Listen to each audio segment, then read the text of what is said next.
Muy buenas chicos, bienvenidos de nuevo a Desarrollo Útil. Mi nombre es José y hoy vamos a ver cómo montar nuestro primer servidor en Node. Al principio del vídeo veremos una pequeña introducción acerca de la comunicación entre máquinas, los estándares y los protocolos que existen. Esto es básico si queremos entender el principal protocolo de comunicación en Internet, HTTP. Una vez terminemos esa parte, veremos también cómo montar nuestro primer servidor en esa parte práctica. La parte teórica es esencial no solo si queremos montar algo en Node, también si queremos montar cualquier tipo de servidor, ya que queremos comunicarnos entre diferentes máquinas. Entonces, estas nociones nos pueden servir para absolutamente cualquier lenguaje, ya que nos ayudará, cuando utilicemos futuras librerías o frameworks, a entender qué tienen que tener por debajo para que yo pueda utilizar cierto protocolo. Entendiendo el protocolo, entiendo las herramientas que me da el lenguaje para utilizar ese protocolo. Así que no me enrollo más y vamos al lío. Antes de comenzar con la parte práctica, vamos a empezar con un poco de teoría para obtener o afianzar los conceptos relacionados con la comunicación entre diferentes máquinas, y en particular cómo encaja el protocolo HTTP en todo esto. Lo primero que debemos entender es en qué se basa la comunicación. Cuando hablamos de comunicar dos máquinas, sistemas o incluso personas, debemos establecer un lenguaje y un medio de comunicación para poder comunicarlas. Cuando hablamos a nivel tecnológico acerca de comunicar diferentes sistemas separados, disponemos de una guía o estándar que establece una serie de reglas y responsabilidades para llevar a cabo esa comunicación. Es lo que conocemos como modelo OSI. El modelo OSI es un estándar que sirve como referencia para establecer comunicaciones en red, diferentes máquinas conectadas a una red en común. Se compone de 7 capas, las cuales definen una serie de funcionalidades que en conjunto permiten esa comunicación. Las 3 capas inferiores o capas del medio son las encargadas de enlazar los sistemas en una red, desde la capa física, ya sea un cable Ethernet o una conexión Wi-Fi, hasta la parte de red, en la que en nuestro caso nos encontramos con el protocolo IP, que es el que se utiliza en Internet para identificar las máquinas. Estas capas están ordenadas de menor a mayor abstracción, y las capas superiores siempre utilizan y recaen funcionalidades de las capas inferiores, las de más abajo. Sin embargo, las capas que nos interesan a nosotros y sobre las que tenemos más control son las capas del host o del anfitrión. La primera de estas, la capa de transporte, es la encargada de proporcionar a la máquina un transporte a través de la red. En esta capa se encuentran los dos principales protocolos de transporte de Internet, TCP y UDP. Estos protocolos son los que utilizan, por ejemplo, el concepto de puerto en las máquinas, para identificar las diferentes aplicaciones y protocolos superiores. Las 3 capas siguientes manejan datos similares y tienen diferentes protocolos en base a su uso, pero la capa que más nos interesa es la última, la de aplicación, ya que es en la que se encuentran los principales protocolos de comunicación en red que vamos a utilizar con Node y con librerías. Entre ellos el protocolo HTTP, que es en el que nos vamos a centrar, ya que aunque no es el único, sí es el más utilizado en comunicación por Internet. No obstante, os dejaré enlaces con información acerca de este y de los demás estándares y protocolos por si queréis echarle un vistazo y ampliar esta información. El protocolo HTTP es un estándar de la capa de transporte, como hemos visto, que nos va a permitir enviar y recibir mensajes de otras máquinas. Si nosotros somos un servidor, pues de otros clientes, o de otros servidores también. Se basa en un sistema de petición-respuesta. La máquina que tiene el rol de cliente ha de iniciar una solicitud a través de este protocolo, y será respondido por la máquina que tiene el rol de servidor, en este caso la nuestra. El cliente es el que solicita algo y el servidor es el que responde. Sin embargo, he hablado de roles. Nuestra máquina también puede tomar en ciertos momentos el rol de cliente, si es la que está realizando una consulta o solicitud a otro servicio o servidor. En resumidas cuentas, los navegadores web siempre actuarán de clientes, mientras que los servidores actuarán de servidores ante esos clientes. Pero a su vez pueden tomar el rol de cliente ante otros servidores. Es interesante saber que este protocolo contiene ciertas funcionalidades para ajustar el funcionamiento de las capas inferiores, como veremos a continuación. Vamos a ver cómo funciona este protocolo. Ahora bien, ¿cómo utilizamos el protocolo para comunicarnos? Como hemos dicho, la comunicación se inicia desde la máquina cliente. Habitualmente utilizamos una cadena de texto que sea capaz de identificar la máquina destino o servidor que queremos consultar o modificar, y el recurso. Esto es lo que llamamos URL. Una URL a su vez está dividida en varias partes que vamos a ver de forma resumida. Habrá partes que ahora mismo sonarán extrañas, ya que no habréis utilizado. Esto es porque son opcionales. De esta forma he puesto de color naranja las que son opcionales y de color azul las que son obligatorias. En primer lugar, lo que debemos definir es el subtipo de protocolo HTTP que queremos utilizar. HTTP o HTTPS. HTTP va en plano, es decir, la información que mandemos se puede leer a través de la red. La diferencia principal es que HTTPS va cifrado, ya que estaremos utilizando un protocolo de la capa inferior de presentación, SSL o TLS. Este valor es obligatorio. Bien, después de este protocolo, que indica qué es lo que vamos a utilizar, tenemos dos puntos / que sirven como separador de lo que sería el protocolo respecto del siguiente valor de la URL. Aquí tenemos la autenticación básica, que nos permite indicar un usuario y una contraseña, por si el recurso que necesitamos está protegido. Esto no es obligatorio ni es el único método de autenticación. Veremos en la práctica qué más tenemos. Después tenemos otro separador que separa la autenticación del hostname, que sería la arroba, y el hostname, que indica el identificador de la máquina destino a la que va dirigida nuestra petición. Aquí es un dominio, pero podría ser una IP, etc. Una vez tenemos definido el protocolo y la máquina destino, debemos definir también el puerto, o podemos definir el puerto, con dos puntos como separador.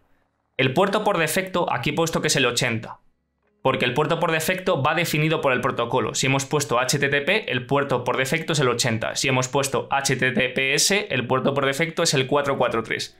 Pero como ya sabréis, cuando desarrollamos, nosotros levantamos la máquina en el puerto que queramos. Puede ser en el 3000, en el 4000 y en cada una puede ser HTTP o HTTPS, dependerá del protocolo que utilicemos. Una vez tenemos definido el protocolo y la máquina destino, debemos identificar la ruta dentro de la máquina que identifica el recurso que necesitamos. Esto lo hacemos mediante el separador barra y luego los identificadores. En el ejemplo podéis ver que tenemos account y luego data, el recurso account y dentro de ese recurso data, que es lo que estamos solicitando en este caso. Además, también disponemos de los query params. Si utilizamos el separador interrogación, podemos poner query params o search params, parámetros de búsqueda, que nos permitan filtrar o enviar datos añadidos a esa ruta.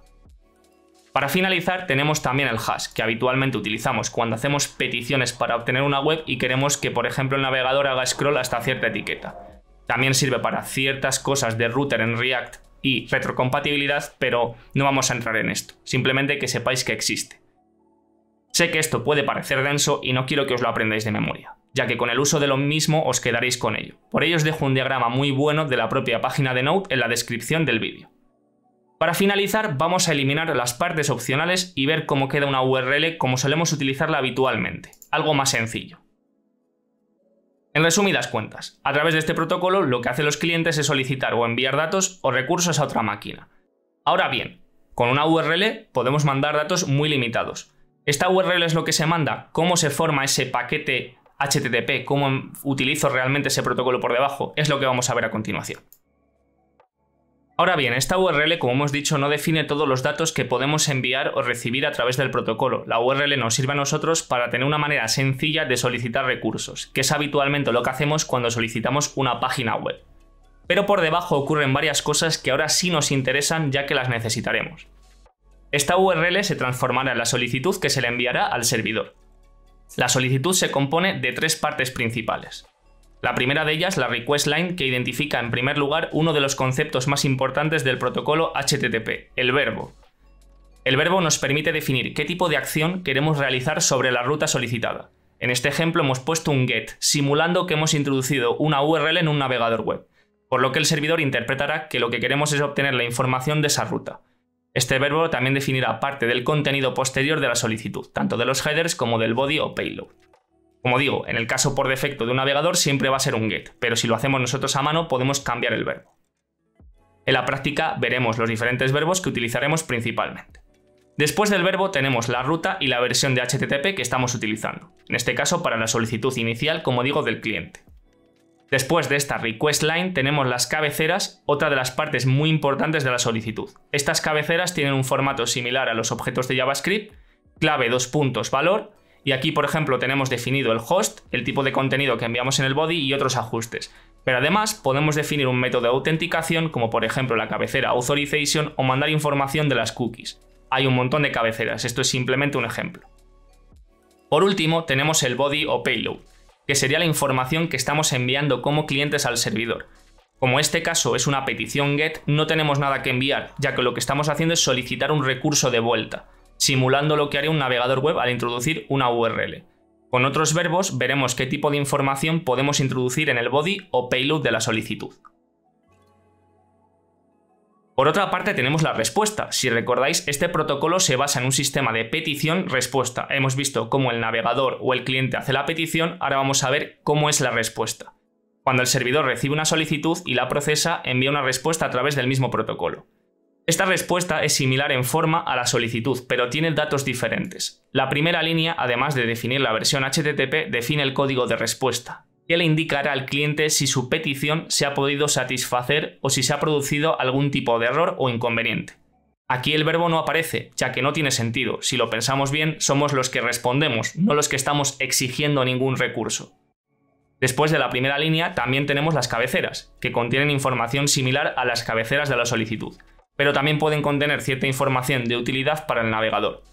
Además, en este caso están definiendo el tipo de dato que devolverá el body, en este caso text HTML. El tipo de dato del body viene definido por la cabecera content type y define qué datos van a venir en el body. También tenemos el content length, que define la longitud, y una política de seguridad en este caso. Por último tenemos ya el body, también con el contenido HTML. En este caso sí retornamos datos, porque es lo que le tenemos que devolver al cliente. En este caso hemos simulado además lo que haría un servidor web ante una solicitud de un navegador, devolver un HTML.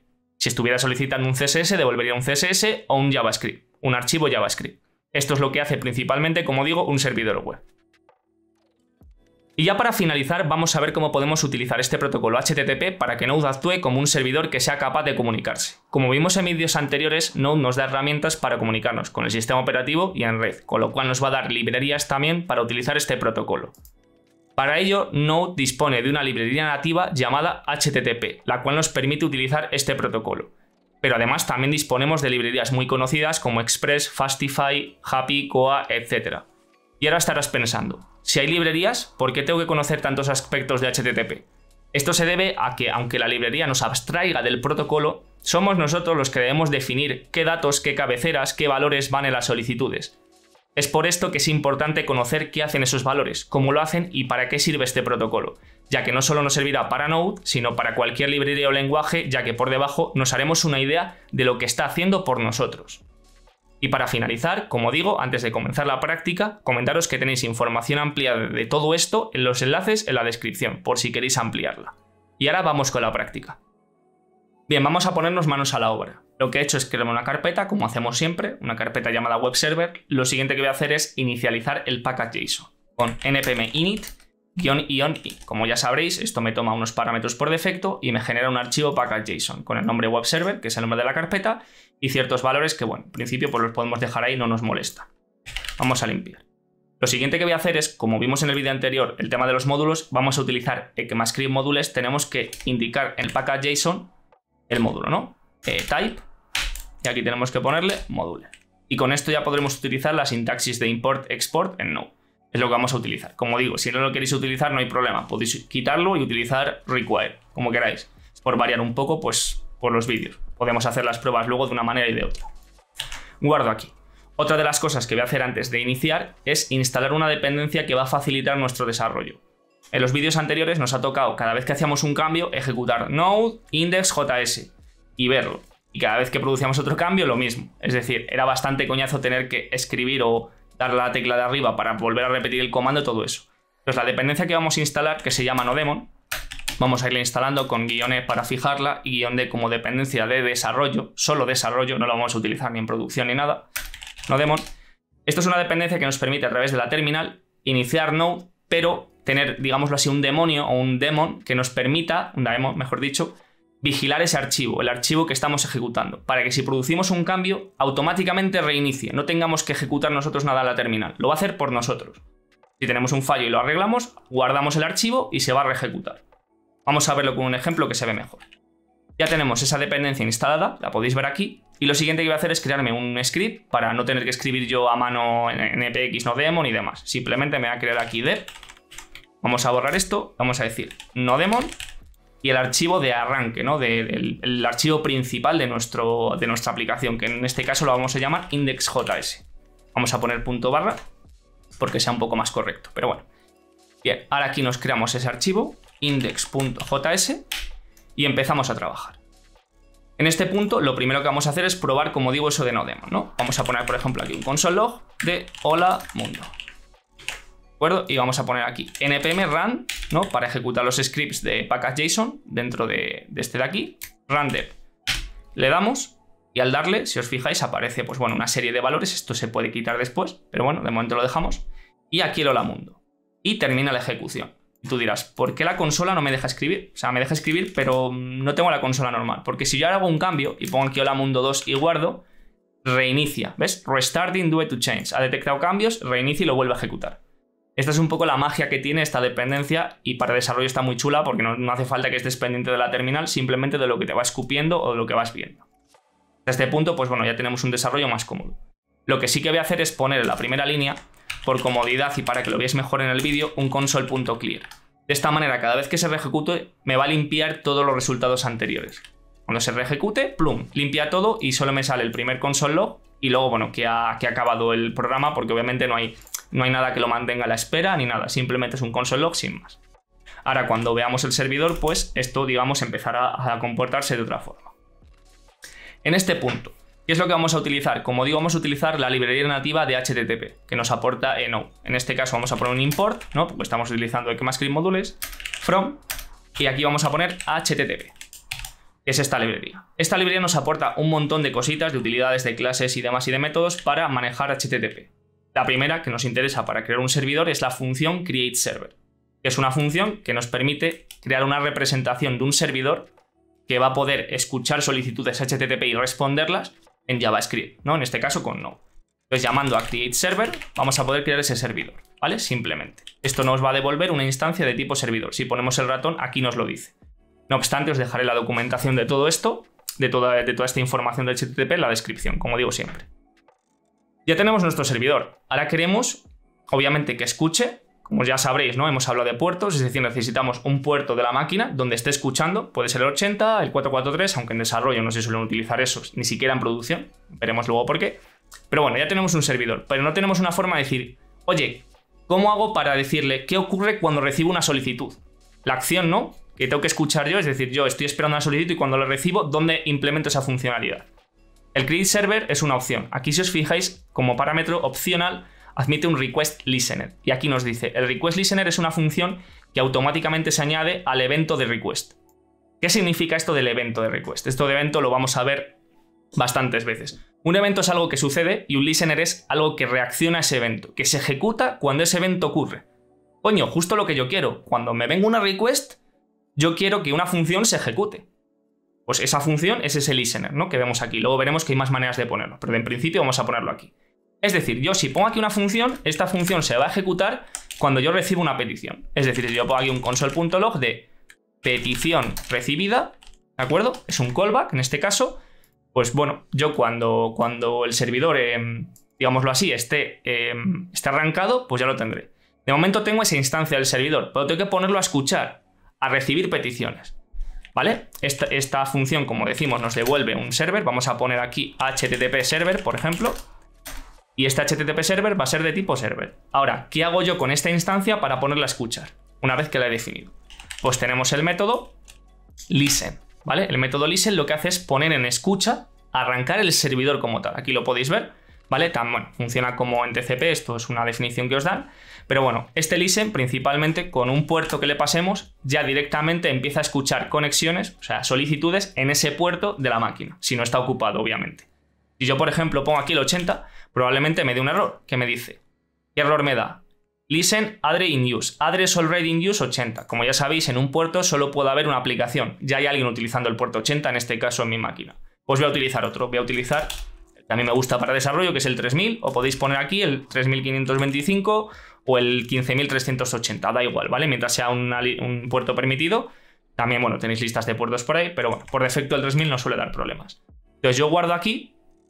Vamos a guardar, vale, aquí no nos está haciendo bien el console clear, perdonadme, vamos a hacerlo ahí, para limpiarlo, y esto se queda vacío, no hay nada, ¿vale? Es verdad que el servidor no me ha salido la típica línea verde de que ha muerto, es decir, este listen está manteniéndose a la espera y activando, digamos, el servidor quedándose a la escucha, con lo cual el proceso no muere, se queda escuchando hasta que recibe una solicitud. Bueno, vamos a ver si funciona, ¿no? Si estamos en este puerto escuchando, ¿cómo podemos hacer esto? Podemos hacerlo a través de un navegador web, ¿no? Intentando entrar en ese servidor, ¿no? Sabemos que en localhost, desde nuestra máquina, podemos atacar. Podemos hacerlo con una extensión también. Vamos a probar en primer lugar con un navegador web. Vamos a venir aquí y vamos a decir, en este caso, localhost 2.3000.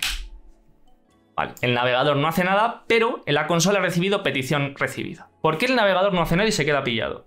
Si recordáis en la teoría, os he hablado de que es un sistema de petición-respuesta y que es obligatorio responder. Por narices tenemos que responder. Ahora mismo el cliente, que es el navegador, ha enviado una petición pero no obtiene respuesta. Está esperando a que el servidor haga algo. Esto ha funcionado, pero yo no he obtenido respuesta. No he enviado ninguna respuesta. ¿Cómo hacemos eso? Esta función que metemos aquí recibe dos parámetros por defecto. Uno que es la request o rec, ¿vale? Que identifica lo que el cliente me manda. Y otro que es el response. Son objetos en JavaScript que identifica lo que yo voy a responder, ¿no? El objeto respuesta. Entonces, con response yo podría responder. Y podría decir aquí, response, punto. Uno de los métodos es end, ¿de acuerdo? Y devolver un valor, un texto, ¿vale? En plan, recibido, colega, por ejemplo. Y ahora, claro, ahora ya respondo. Si os fijáis en el navegador, yo hago F5 y estoy haciendo solicitudes, ¿no? Aquí hace varias, obviamente, ya estoy haciendo solicitudes. Perfecto. ¿Qué más opciones tenemos para probar esto? Pues bueno, en vez de tener que abrir un navegador web, yo os recomiendo instalar esta extensión que se llama Thunder Client, que tenemos aquí. ¿De acuerdo? Es una extensión de Visual, os venís a extensiones y ponéis Thunder Client o un Postman o cualquier sistema que te permita hacer solicitudes HTTP. Yo os recomiendo esta porque es para lo que vamos a utilizarla ahora, nos vale. Y cuando la instaléis os aparecerá este iconito aquí, la abrimos y le decimos New Request y se abre una pestaña aquí, ¿no? Y yo digo, vale, tengo que, a través de URL yo puedo decirle aquí localhost 3000. Obviamente yo aquí podría poner barra mi cuenta, ¿vale? El recurso que yo quiera. Le doy a enviar. En la consola aparece petición recibida y digamos, en el cliente aparece recibido colega. Tengo una respuesta 200 de forma automática porque he respondido, tamaño, etcétera, ciertos valores. Es verdad que hay cosas, como digo antes, que se van a semi-automatizar, como por ejemplo el código de respuesta, pero que nosotros podremos modificar si no queremos dar una respuesta válida o lo que sea. Entonces, vamos pasito a pasito. Ahora tenemos más problemas, ¿no? Tenemos más problemas. No sabemos la ruta, no sabemos el método. Es decir, para todas las rutas va a responder lo mismo. Si yo pongo aquí cualquier cosa, barra, da igual lo que haga, que el servidor siempre me responde igual. Claro, tengo una única función para absolutamente todos los verbos y todos los métodos. Es decir, si yo vengo aquí y hago un post, me devuelve lo mismo. O si hago un delete, me devuelve lo mismo. Y da igual el recurso y lo que haga. No puedo ni filtrar por métodos ni filtrar por recursos. Es decir, da igual lo que le envíe al servidor, la solicitud que yo le haga, que él siempre me responde igual. Ahora lo que necesitamos obviamente es filtrar estas solicitudes. Vamos a ver un poco qué nos falta y vamos a ver aquí realmente la complejidad que tiene esto y por qué existen librerías de terceros que facilitan todo esto. Esto lo veremos en el próximo vídeo. De momento, para no alargarlo demasiado, lo dejamos por aquí y en el próximo continuaremos desde este punto para seguir avanzando y seguir viendo qué problemas trae la librería nativa y cómo podemos explorar otras librerías. Y aquí terminamos con el vídeo de hoy, chicos. En el próximo vídeo seguiremos continuando con esta práctica, ampliaremos estos conocimientos que tenemos, ¿no?, sobre HTTP, iremos definiendo ya los verbos, los métodos, pero quería que este vídeo quedara como una introducción al protocolo y un poco sentar las bases, ¿vale?, sobre lo que vamos a trabajar en futuros vídeos. Si tenéis alguna duda, podéis dejarla aquí abajo en los comentarios o en Discord. También recordaros, ya sabéis que martes y jueves estamos haciendo directos a las 5 horas española. Y si os ha gustado el vídeo y aún no estáis suscritos, os agradeceríamos un montón que le dierais al botón rojo de suscribirse y dejaréis un pedazo de like que nos ayuda un montón. Nos vemos en el próximo vídeo. Chao, chicos.